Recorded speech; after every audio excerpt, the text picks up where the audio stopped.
My dear reporter husband, आज तो बड़ी गहन सोच में डूबे हुए हैं आप। क्या बात है? चाय लीजिए।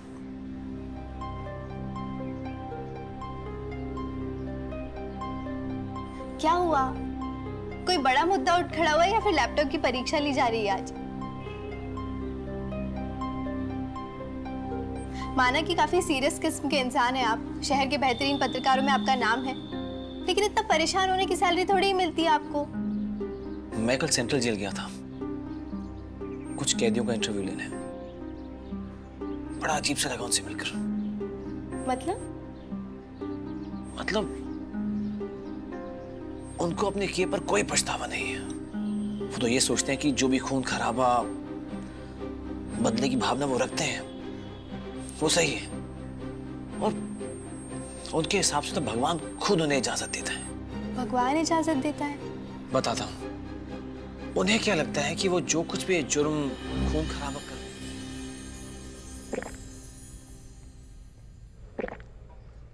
जिंदगी किसी धर्म युद्ध से कम नहीं है साहब। उन्होंने हमारे भाई को मार दिया, हमने उनके आधे खानदान को मिटा दिया। लेकिन तुमसे किसने कहा कि आपसी रंजिश में तुम कानून हाथ में ले सकते हो?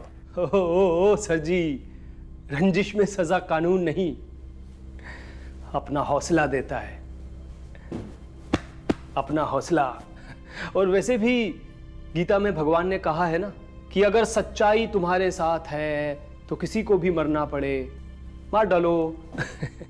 और तुमसे किसने कहा कि सच्चाई तुम्हारी तरफ है? क्योंकि पहला वार तो उनकी तरफ से हुआ था।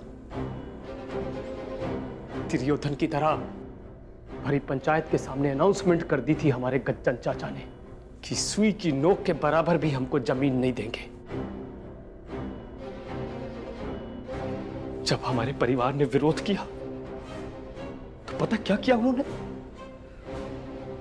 मेरे भाई को मार डाला।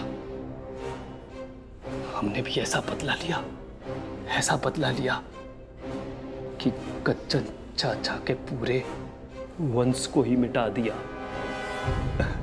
और जुर्म साबित होने से पहले तुमने गीता पर हाथ रखकर कसम खाई थी कि तुम मौका वारदात पर मौजूद नहीं थे। और साहब यही तो सुविधा है गीता वाले भगवान की। वो तो खुद भी माखन चुरा कर मुकर जाते थे, हमने तो सिर्फ एक छोटी सी कसम ही खाई थी।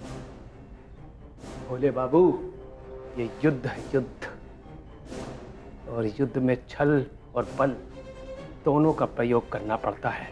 जैसे शकुनी ने छल किया था ना, ठीक वैसे ही पांडवों ने भीष्म पितामह और द्रोणाचार्य के साथ छल किया और छल से मार डाला।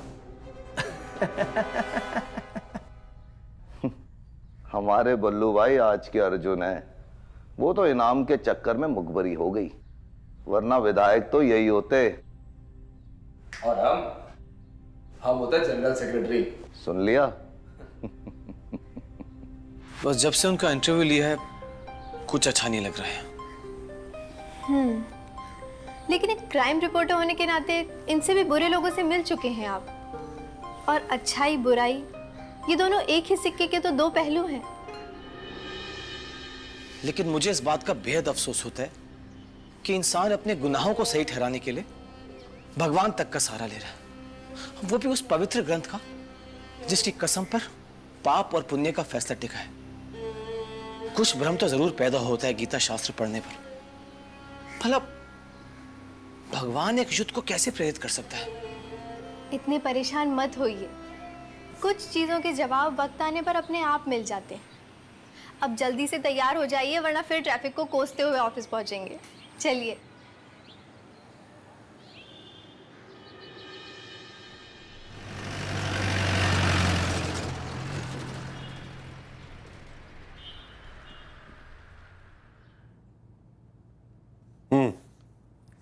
फाइनली एक रिपोर्टर के अंदर का फिलोसोफर बाहर आने लगा है। शायद फिलोसोफर कहिए या सीकर, जिज्ञासा बढ़ती जा रही है सर। पता नहीं जिस तरह धर्म का प्रचार बढ़ रहा है ठीक उसी तरह हिंसा भी बढ़ती जा रही है। अब इन दोनों में क्या रिश्ता है ये समझ में नहीं आता। तुम बिल्कुल ठीक कह रहे हो। इस आर्टिकल में लिखा तुम्हारा एक एक शब्द बिल्कुल सही है।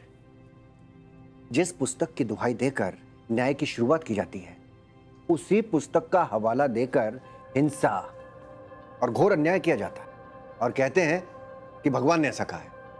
अब भगवान ने ऐसा क्या कहा है या नहीं कहा है, हम तक क्या पहुंचा, कौन जानता है। पर एक बात तो है विनय, इंसान हमेशा से लड़ाई, वॉर, इस सब का जुनूनी रहा है।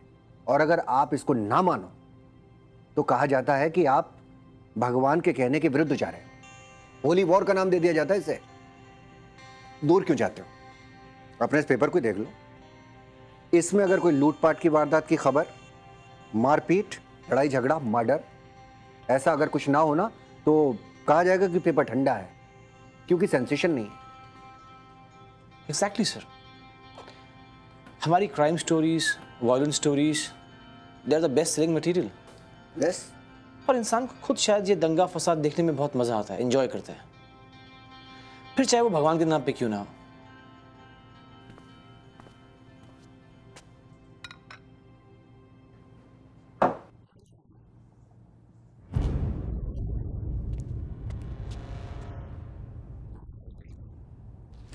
जय श्री कृष्ण। विनय बाबू, हमसे कोई गलती हो गई क्या?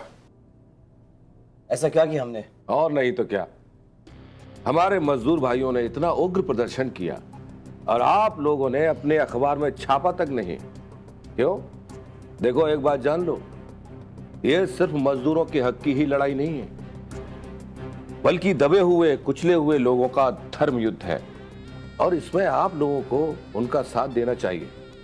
अगर गरीब लोगों के साथ आप जैसा कुशल नेता हो तो हमारे छोटा मोटा पब्लिकेशन क्या करेगा? देखिए, हम कोई नेता वेता नहीं है, हम तो छोटे मोटे समाज सेवक हैं। यूं समझ लो कि गरीबों की महाभारत में उनके सारथी हैं।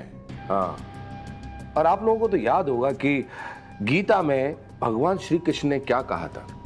नहीं तो आप ही बता दीजिए क्या कहा था। भगवान श्री कृष्ण ने कहा है कि यदा यदा ही धर्मस्य ग्लानिर्भवति भारत अभ्युत्थानम धर्मस्य तदात्मानं सृजाम्यहम् परित्राणाय साधूनां विनाशाय च दुष्कृतां धर्म संस्थापनार्थाय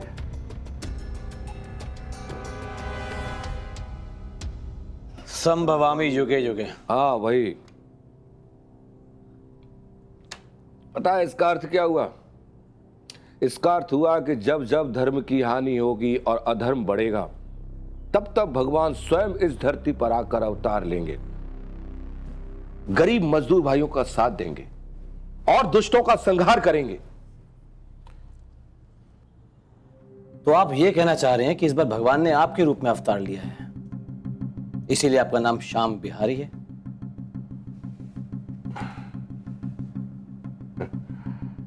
मेरा कहने का ये मतलब नहीं है।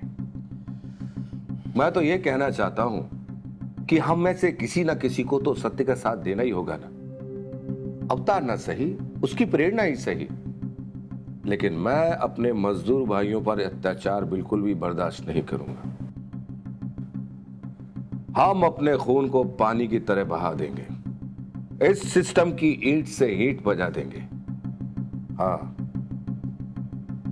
और ये हमारा पुराना खेल है। आपके एडिटर साहब इसे अच्छी तरह से जानते हैं। जय श्री कृष्ण।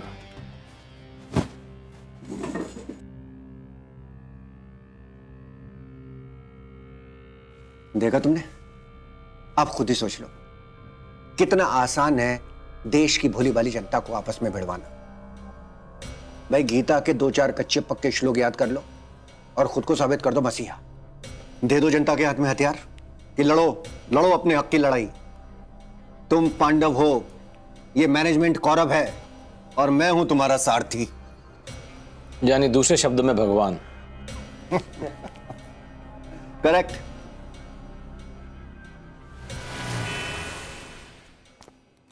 जय श्री कृष्ण विनय बाबू। अरे पंडित जी आइए ना, बैठिए। कैसे हैं आप? बस आपका आशीर्वाद है पंडित जी। हाँ वानी, तो पंडित जी आए हैं। आई। प्रणाम पंडित जी। प्रणाम। पानी लीजिए। कैसी हैं आप? बढ़िया, आप बताइए। कृपा है सब बांके बिहारी कन्हैया की। हमारी कन्हैया कहाँ हैं? जी अभी बुलाती हूँ। सत्या, सत्या बेटा। सम भवानी युगे युगे, सम भवानी युगे युगे। हट जाओ, मेरा सुदर्शन चक्र आ रहा है। परे और ये तुम आज कृष्ण भगवान क्यों बने हो? अरे कल जन्माष्टमी है ना, उसी के प्रोग्राम में ये कृष्णा बन रहा है और पंडित जी उसी की तैयारी करवाने के लिए आए हुए हैं। पंडित जी, ये चक्र तो बड़ा अजीब हथियार है। इससे तो एक गनी अच्छी है, देखो। ठिसक्या।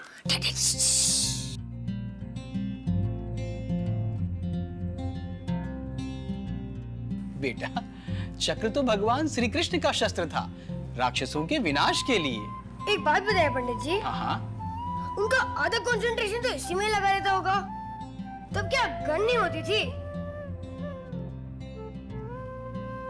क्या लॉर्ड कृष्णा सचमुच के भगवान थे? हाँ सचमुच के भगवान ही तो थे। तो फिर उनको मैजिक नहीं आता था? वो चाहते तो एक मैजिक करते और सबके हाथों में तलवार के बजाय बांसुरी आ जाती और सब में इधर बज जाते। सारे जहां से अच्छा हिंदुस्तान हमारा हम। सत्या, बेटा, ईश्वर की माया तो ईश्वर ही जाने, लेकिन अगर भगवान श्री कृष्ण युद्ध ना करते तो पांडव अपना बदला कैसे लेते और कौरवों का विनाश कैसे होता? और वैसे भी तब सारे जहां से अच्छा का म्यूजिक नहीं आया था। बड़ा नटखट बालक है, बिल्कुल बालक कृष्ण की तरह। जी हाँ, छोटा भीम भी और सुपरमैन भी। अच्छा सुपरमैन। चलो तुम पंडित जी को वो डायलॉग सुना दो जो तुमने कल के लिए तैयार किया है। प्रिय अर्जुन, उठो और असत्य के साथ खड़े लोगों का वध कर दो। मत सोचो कि वो तुम्हारे गुरु, मित्रों या बंधु है। सर्वधर्मानि। देखा, एक भी लाइन ठीक से याद नहीं की है। अब कल सबके सामने मजाक बन जाएगा ना। नहीं नहीं, बहुत अच्छा कर रहा है, अति उत्तम, अति उत्तम। बेटा, आंखों में वो युद्ध वाले हिंसक भाव और ले आना, ठीक है? जाओ, फिर से याद कर लेना। ओके पंडित जी। अरे पंडित जी, आजकल दिन भर हिंसा वाले प्रोग्राम्स ही तो आते रहते हैं टीवी पे। और फिर ये सुपर हीरोज इन एलियंस और राक्षसों को मारते रहते हैं। ये तो सिर्फ उनकी कॉपी करता रहता है। जी, बड़ा ही बहादुर बच्चा है आपका, बड़ा ही पराक्रमी। वीर भोग्य वसुंधरा, कहा जाता है कि वीरों को ही पृथ्वी पर सुख भोगने का अधिकार है और वीरता तो युद्ध स्थल में प्रमाणित होती है, इसलिए चिंता न करें, अच्छा कर रहा है।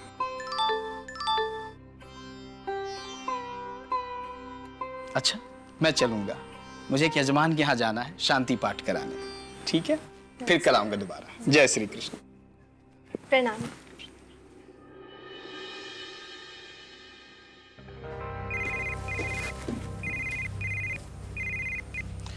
Good morning sir. हेलो विनय, अजय भाई तुम्हें एक इन्फॉर्मेशन देनी थी। ये हमारे शहर में ब्रह्म कुमारी सिस्टर शारदा आई हुई हैं और वो केवल एक हफ्ते के लिए आई हैं। भाई आध्यात्मिक जगत में बहुत नाम है उनका, लोग उनकी काफी इज्जत करते हैं। तो मैं ये चाह रहा था कि तुम कुछ दिनों के लिए ये क्राइम वाला अपना कॉलम छोड़कर स्पिरिचुअलिटी कॉलम संभाल लो। भाई ऐसा है कि तुमको भी थोड़ा सा चेंज मिलेगा और हमारे पाठकों को भी स्पिरिचुअलिटी के बारे में थोड़ा जानने का मौका मिलेगा। नॉट एन इशू सर, इसी बहाने शाम बिहारी जैसे गरीबों की मसीहा से तो पीछा छूटेगा। Sure sir. राइट, ओके विनय।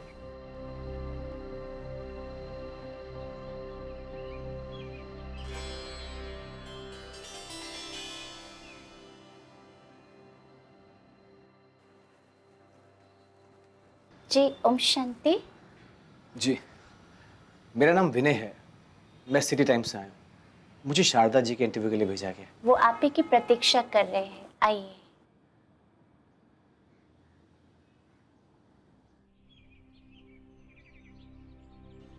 ओम शांति। कहिए, आप क्या जानना चाहते हैं? मैं कभी भी बहुत ज्यादा धार्मिक या आध्यात्मिक प्रवृत्ति का इंसान नहीं रहा, लेकिन पिछले कुछ दिनों से गीता में लिखी बातों की प्रामाणिकता और तर्क संगता को लेकर मन में सवाल उठ रहे हैं। जैसे भगवान के द्वारा अर्जुन को युद्ध के लिए प्रेरित करना, और अगर लॉजिक की बात करें तो इतना छोटा स्थान कुरुक्षेत्र, वहां पे करोड़ों की संख्या में सेना का आना, हाथी घोड़े इत्यादि, और एक दूसरे के खून की प्यासी सेना का तब तक शांति से खड़े रहना जब तक गीता का उपदेश पूरा ना हो जाए, कुछ समझ में नहीं आया। आपके ये संशय निरर्थक नहीं है। प्रश्न गीता और श्री कृष्ण की प्रामाणिकता का नहीं है। प्रश्न ये है कि इतनी महान रचना को मनुष्य स्वीकार किस प्रकार से कर रहे हैं। धर्म पुस्तकें और प्रतीक शेष रह गए हैं। धार्मिकता, अध्यात्म और संदेश का मर्म क्षीण होता जा रहा है। आपके अंतर्मन की समस्त परतों का साक्षात्कार कराने वाले पथ प्रदर्शक क्या आपको युद्ध और हिंसा की आग में झोंक सकते हैं? कदापि नहीं। दरअसल ये युद्ध एक प्रतीक है हमारे अंदर के द्वंद्व का, और वो द्वंद्व जन्म लेता है अपने ही कर्मों को सुख, दुख और संभाव से ना करने का। हमारा हर कर्म लाभ हानि के इर्द गिर्द घूमता रहता है और 5 विकारों काम, क्रोध, लोभ, मोह, अहंकार के वशीभूत होकर के उसके दास बन जाते हैं। और जब जब इन विकारों की वृद्धि होती है, हिंसा स्वतः ही जन्म ले लेती है। तो श्री कृष्ण के माध्यम से रचनाकार ने ये सिद्ध करने का प्रयास किया है कि शरीर और इंद्रियों के वश होकर के कर्म ना करके स्वयं को आत्मा समझ अगर हम कर्म करेंगे तो हमारे कर्म श्रेष्ठ होंगे। यदि कर्म एवं शरीर और आत्मा के संबंध में मार्गदर्शन करना गीता का उपदेश है, तो फिर इतना बड़ा महाभारत का युद्ध कराने की क्या आवश्यकता थी? यहाँ पर भी यदि प्रामाणिकता में ना जाकर कुछ बातें प्रतीकों के रूप में समझी जा सकती हैं। सामान्यतः मनुष्य की चेतना का स्तर एक समान नहीं होता। कुछ मनुष्य कहानियों और प्रतीकों से समझते हैं और कुछ अपने विवेक संगत माध्यम से समझते हैं। यदि महाभारत के पात्रों को देखा जाए तो सत्य की ओर लड़ने वाले यानी पांडवों के नाम सकारात्मक थे। कौरवों के नाम जैसे दुर्योधन धन का दुरुपयोग करने वाले, दुशासन शासन का दुरुपयोग करने वाले नकारात्मक नाम हैं। पुत्र मोह में अंधे धृतराष्ट्र को अंधा दिखाना भी एक प्रतीक है। परंतु विडंबना ये है कि इतनी सार्थक कहानी में हमने सदा पात्रों पर ध्यान दिया है, परंतु उनके आचरण से मिलने वाली सीख पर नहीं। लेकिन कुछ पात्र तो अच्छे भी थे, जैसे कि भीष्म पितामह, गुरु द्रोणाचार्य इत्यादि। तो क्या उनको भी असत्य की तरफ दिखाना कोई प्रयोजन हो सकता है? यही बात गीता का सबसे बड़ा निचोड़ है। सत्य के साथ चलने वाले का अभिप्राय विकारों पर संपूर्ण विजय प्राप्त करना है। गीता में सत्य के साथ चलने वाले का यही सच्चा अभिप्राय है। इंद्रियों और विकारों पर विजय प्राप्त करना, यही मनुष्य के जीवन का सबसे बड़ा महाभारत विकार रहित जीवन है। जैसे ही आप इस सत्य मार्ग पर चलते हैं तो आपके साथ चलने वाले कभी आपको कर्तव्यों की दुहाई देकर और कभी संबंधों की दुहाई देकर के खींचेंगे। इसलिए गीता में भी अपने प्रति प्रेम रखने वालों को असत्य की तरफ रखा गया है। समाज से वैराग्य करना आसान है, अपनों से नहीं। तो क्या कोई सामाजिक प्राणी विकार रहित जीवन जी सकता है? अति सरल, मात्र अपने प्रति अंतर्मुखी होकर ईमानदार होने की आवश्यकता है। क्या कोई व्यक्ति जीवन भर किसी का दास होकर जीना चाहता है या स्वयं की चेतना का मालिक बनकर?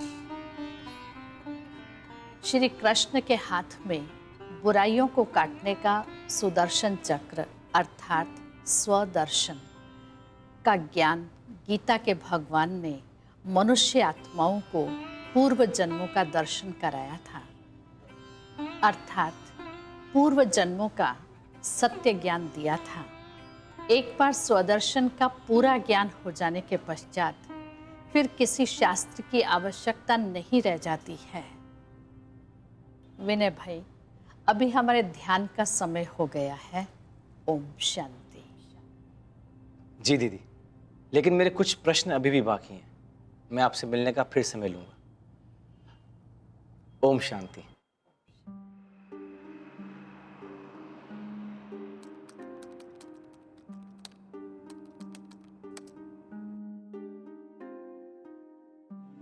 यदि महाभारत के पात्रों को देखा जाए तो सत्य की ओर लड़ने वाले यानी पांडवों के नाम सकारात्मक थे कि इतनी सार्थक कहानी में हमने सदा पात्रों पर ध्यान दिया है, परंतु उनके आचरण से मिलने वाली सीख पर नहीं।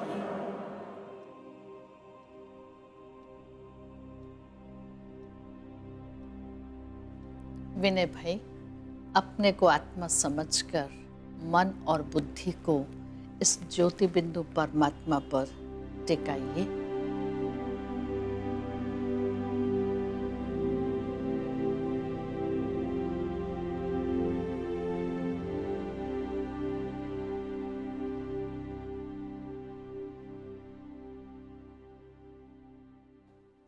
वाओ, फैंटास्टिक विनय।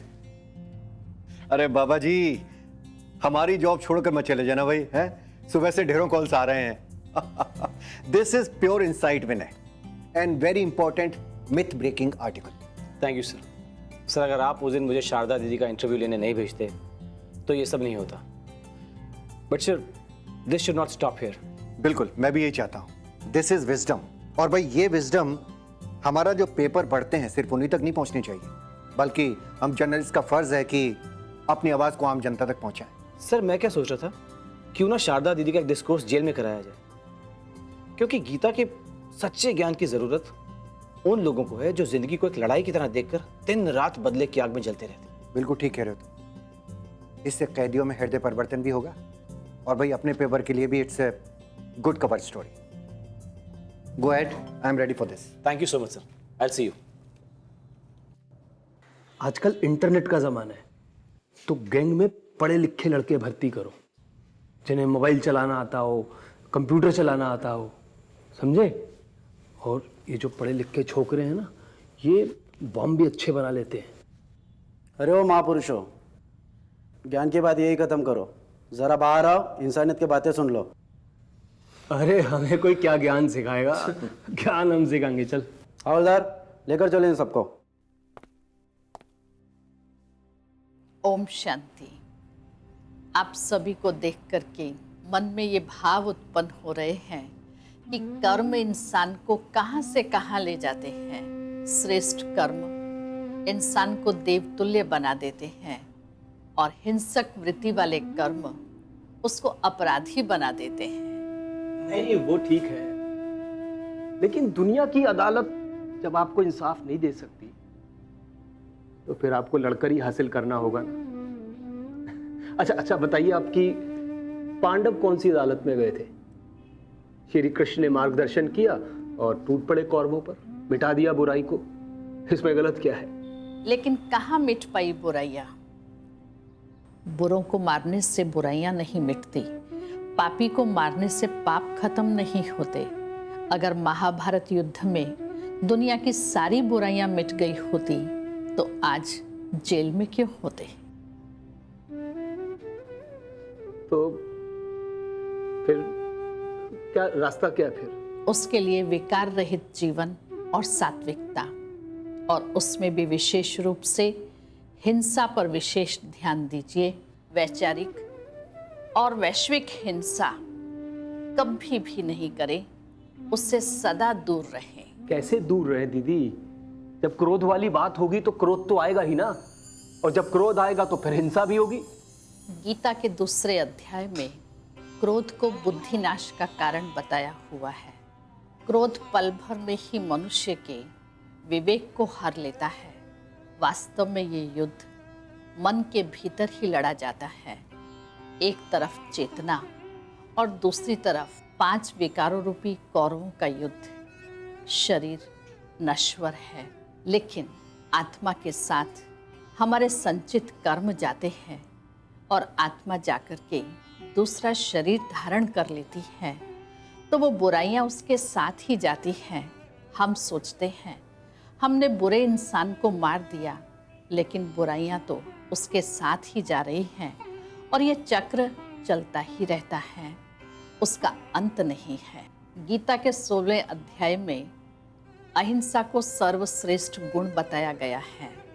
अहिंसा को सर्वश्रेष्ठ बताने वाले ईश्वर क्या हिंसा की ओर प्रेरित कर सकते हैं? नहीं। गीता के भगवान का अवतार ही इस सृष्टि से सत्य, धर्म और अहिंसा की स्थापना करना रहा है। दरअसल अपने आप को भीड़ का एक हिस्सा समझने में सरलता महसूस करते हैं और अपने तर्क को सही सिद्ध करने के लिए अगर उसे देवताओं का भी सहारा लेना पड़े तो उसका सहारा ले लेते हैं। परंतु जरा सोचिए, जिस मार्ग को हम सरल समझते हैं वास्तव में वो कठिन है। जरा विचार कीजिए कि जिस रास्ते पर हम चल रहे हैं, क्या आपने समझा था कि उसकी मंजिल ये जेल होगी? परंतु जरा सा संयम विकारों पर करना सीख ले तो कोई भी सामाजिक विपत्ति या मानसिक हलचल मुझे हिला नहीं सकेगी। लेकिन अगर हम अपने पर हुए अत्याचार का बदला न ले पाए तो क्या इज्जत रह जाएगी समाज में? हमारे बच्चे हमें कायर क्या करनी पुकारेंगे हैं? भरी सभा में द्रौपदी की लाज उछाली जा रही थी। अगर पांडवों ने उसका बदला लिया तो क्या गलत किया?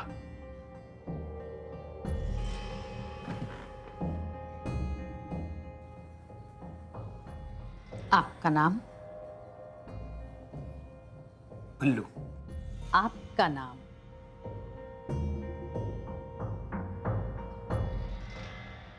बलवीर सिंह। ओम शांति। आपके जेल में आने के बाद कौन सा आपके परिवार को सम्मान मिल रहा है? और रही बात बदले की भावना की, जिनको आपने मारा वो भी उस बदले की भावना में आगे बढ़ रहे हैं और अगली पीढ़ी यही सोचकर बड़ी होगी कि हमारे पिता ने हमको मरने के लिए यहाँ छोड़ दिया है और स्वयं पुलिस की शरण में है। और जहाँ तक द्रौपदी का प्रश्न है, श्री कृष्ण उनकी लाज बचा सकते थे तो चीरहरण ही क्यों होने दिया?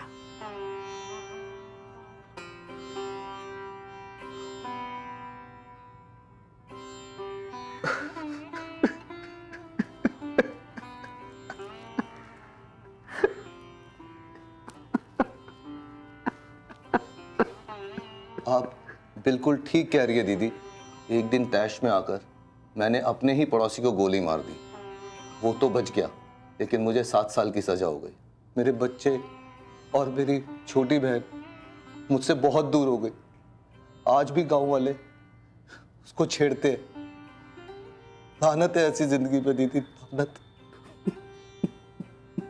जो कुछ हुआ उसे भूल जाइए। जब जागो तभी सवेरा है।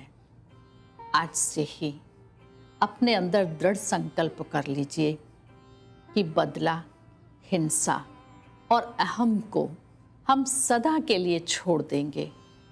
अपने अंदर ध्यान में जाकर के स्वयं से पूछिए, क्या इसीलिए हम इस धरती पर आए थे? पहचानिए अपने असली उद्देश्य को। याद रखिए, ईश्वर कभी भी किसको मारने की शिक्षा नहीं देते हैं।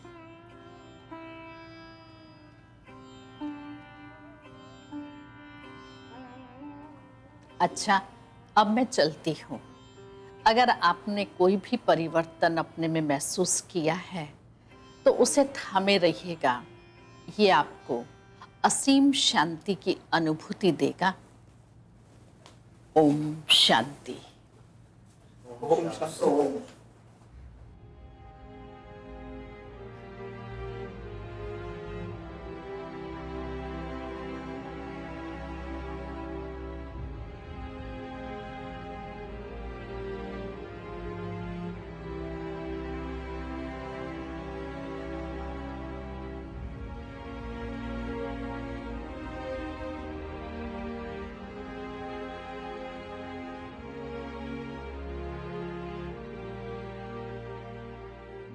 आज की मुरली में शिव बाबा ने कहा है, अपने को आत्मा समझकर मुझे याद करेंगे तो आत्मा की बुराइयां और विकार सब खत्म हो जाएंगे।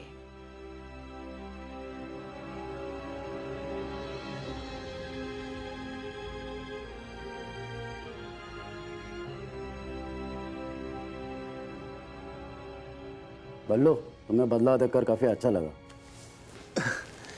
जेलर साहब, जब से मन की आंखें खुली हैं तब से बाहर की हर चीज से नाता टूट गया है। सर्दी, गर्मी, धूप, छांव सब एक से लगते हैं। ये ठहराव सिर्फ महसूस किया जा सकता है, बतलाया नहीं जा सकता। जेलर साहब, ओम शांति। ओम शांति।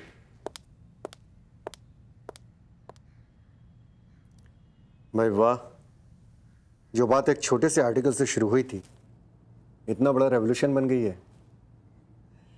सीएम ने की जेल प्रशासन और स्थानीय पत्रकारों की तारीफ, कैदियों में हृदय परिवर्तन।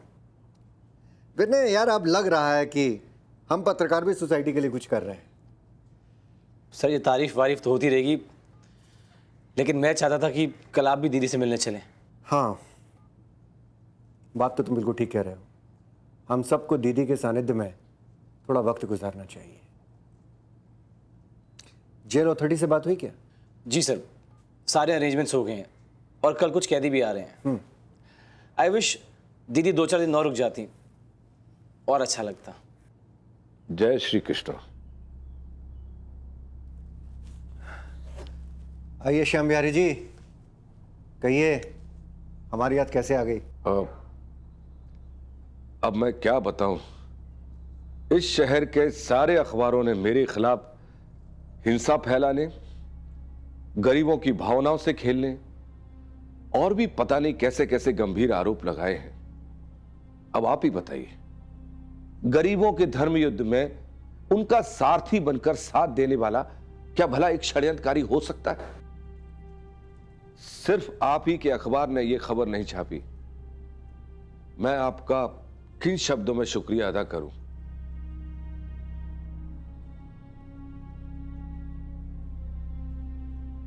जो कुछ हुआ उसे भूल जाइए बिहारी जी, और भगवान को उनके हल पर छोड़ दीजिए। भगवान इन सब किस्से कहानियों से कई गुना ऊपर रहने वाली सत्ता है। और हाँ, अगर आप अपनी गीता के भगवान को जानना चाहते हैं तो बड़े शौक से कल हमारे साथ चलिए। कहां?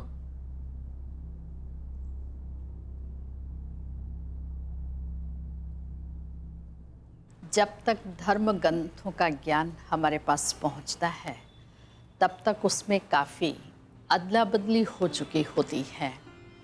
जिन क्रियाकलापों का आधार आध्यात्मिक और वैज्ञानिक था, आज केवल वो कर्मकांड व रिचुअल्स के रूप में ही रह गया है। भगवान नाम की परम शक्ति के अनेक चित्र और मूर्तियां बनकर रह गई हैं। गीता जैसे श्रेष्ठतम ग्रंथ और श्री कृष्ण जैसे चरित्र की रचना इसीलिए हुई थी कि ज्ञान जो कर्मकांड और रिचुअल्स का आकार बनकर रह गए हैं, उन्हें कर्म प्रधान बनाया जाए। किंतु इंद्रियों के विषयों में फंसा हुआ जीव फिर से अति व्यावहारिक ज्ञान को छोड़कर वध करते हुए शत्रुओं के चित्रों में आसक्त हो गया है। दीदी, आप बिल्कुल ठीक कहती हैं, लेकिन स्वयं परमपिता परमात्मा जिन्होंने इस जगत को बनाया, क्या एक आम आदमी की तरह हिंसा में लिप्त हो सकते हैं? आप ही सोचिए कि भगवान एक मनुष्य को क्या ये कह सकते हैं कि शरीर नश्वर है, इसे मार भी डालो तो कोई फर्क नहीं पड़ता। किसी भी मनुष्य को हिंसा के लिए प्रेरित करना, क्या ये तर्क उचित है? यदि शरीर नश्वर है तो क्या कोई मनुष्य स्वयं ही सत्य और असत्य का फैसला करके अन्य व्यक्तियों का वध कर सकता है? काम महिलाओं के प्रति अपराध वृत्ति को जन्म देता है और मनुष्य के चरित्र पतन और बुरी दृष्टि का कारण बन जाता है। क्रोध लड़ाई झगड़े, पारिवारिक सामाजिक हिंसा से लेकर विश्व युद्ध तक का कारण बन जाते हैं। लोभ भ्रष्टाचार को जन्म देता है। ये न केवल मनुष्य लेकिन प्रकृति का भी शोषण करता है। मोह से भाई भतीजावाद, अन्याय और सामाजिक अस्थिरता पैदा होती है। अहंकार है ही पाप का मूल कारण। जीवन रूपी रणभूमि पर इन 5 विकारों रूपी शत्रुओं पर विजय प्राप्त करना ही गीता का मूल उद्देश्य है। दीदी, कृपया करके ये बताएं कि हम परमात्मा को किस स्वरूप में याद करें? ईश्वर को लेकर हमारे धर्म में अनेक प्रकार की भ्रांतियां हैं। कृपया इस पर प्रकाश डालें। परमपिता परमात्मा निराकार ज्योति स्वरूप है और हम सब मनुष्य आत्माएं अविनाशी उसकी संतान हैं। परमात्मा परम धाम के वासी हैं। परमात्मा सूर्य, चांद और तारों से भी पार के रहने वाले हैं। परमपिता परमात्मा सर्वशक्तिवान पर अपने मन और बुद्धि को एकाग्र करने से उनसे हमें सर्व शक्तियाँ प्राप्त होती हैं। दृढ़ मनोबल होता है, आत्मा के पाप नाश होते हैं, आत्मा पावन बनती है और विकारों से मुक्त होती है।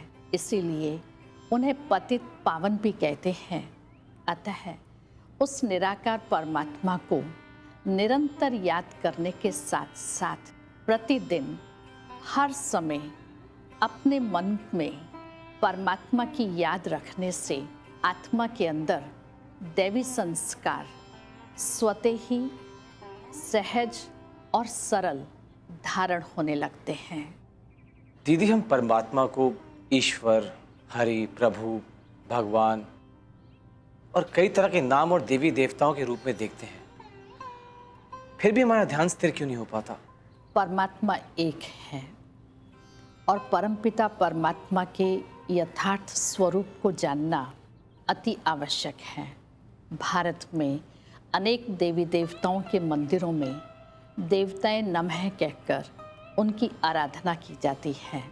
कश्मीर से लेकर कन्याकुमारी तक अनेक शिव के मंदिर हैं जिसको शिवालय कहते हैं और परमात्मा नमः कहकर उनकी आराधना की जाती है।